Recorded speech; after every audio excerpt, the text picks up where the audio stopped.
حي على الفلاح.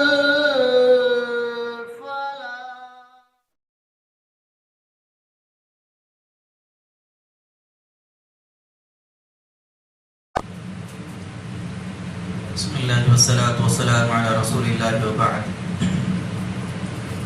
حدثني عطاء بن أبي رباح قال قال لي ابن عباس رضي الله عنهما ألا أريك امرأة من أهل الجنة؟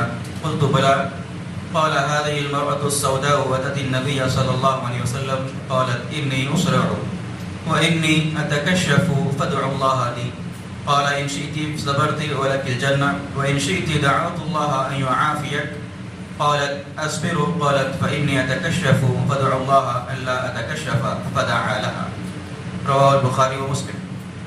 امام بخاری اور امام مسلم رحمہم اللہ نے اپنی اپنی کتابوں کے اندر اس روایت کو نقل فرمایا. حدیث کے راوی حضرت عطاء ابن ابی رباح ہے. وہ فرماتے ہیں کہ حضرت عبداللہ ابن عباس رضی اللہ عنہما نے مجھ سے کہا کہ کیا میں تم کو ایک جنتی عورت نہ بتلاؤں؟ کہا کہ کیوں نہیں، ضرور مجھ کو وہ جنتی عورت بتلائیے. حضرت عبداللہ ابن عباس فرماتے ہیں کہ قال هذه المرأة السوداء، یہ جو سیاہ عورت ہے یہ ایک مرتبہ اللہ کے رسول صلی اللہ علیہ وسلم کی خدمت میں حاضر ہوئی اور انہوں نے اللہ کے رسول سے کہا کہ اللہ کے نبی صلی اللہ علیہ وسلم مجھ کو مرگی کا دورہ پڑتا ہے اور میں گر جاتی ہوں اور میرے کپڑے جو ہے اس کا وہ ہٹ جاتے ہیں اور میرا سطر کھل جاتا ہے، تو آپ میرے لیے دعا فرمائیے.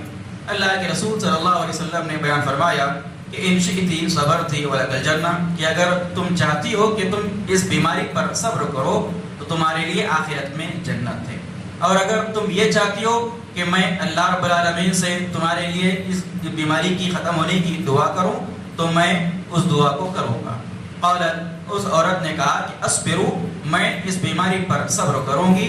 قالت، پھر کہا کہ البتہ میرا جو کپڑا میرے گرنے کی وجہ سے ہٹ جاتا ہے، میرا سطر کھل جاتا ہے، آپ اللہ سے دعا کیجئے کہ وہ مرگی کے حالت میں میرا سطر نہ کھلے. تو اللہ کے رسول صلی اللہ علیہ وسلم نے ان کے حق میں دعا فرمائی. اس روایت سے امام بخاری اور امام مسلم رحمہم اللہ نے یہ استنباط کیا کہ مومن بندے کی زندگی میں جو بھی بیماریاں آتی ہیں، جو بھی امراض آتے ہیں، اگر بندہ مومن ان بیماریوں پر صبر کرتا ہے اور اللہ رب العالمین پر توکل کرتا ہے تو اس بیماری کی وجہ سے اللہ رب العالمین اس کو آخرت میں جنت عطا کرتا ہے.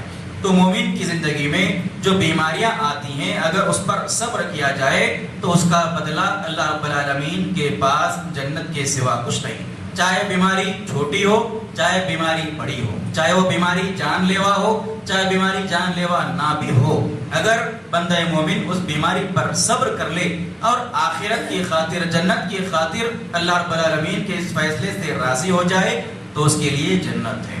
دوسری چیز جو اس روایت کے ذریعے معلوم ہوئی وہ صحابہ کرام رضوان اللہ علیہ مجمعین کا آخرت پر ایمان اور جنت پر ایمان ہے.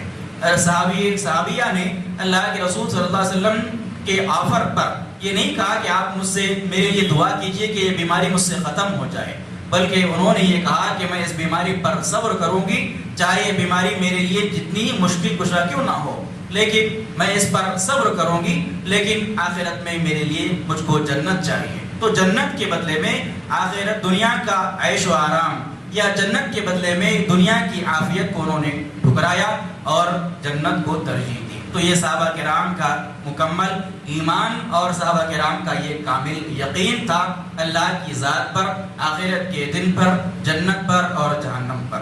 اس سے معلوم ہوا کہ اگر کوئی بندہ مومن آخرت کی خاطر اپنی بیماری پر صبر کرتا ہے اور اس سے اللہ کے پاس جنت کی امید کرتا ہے تو اللہ رب العالمین اس کو اس بیماری کے بدلے میں جنت عطا کرے گا.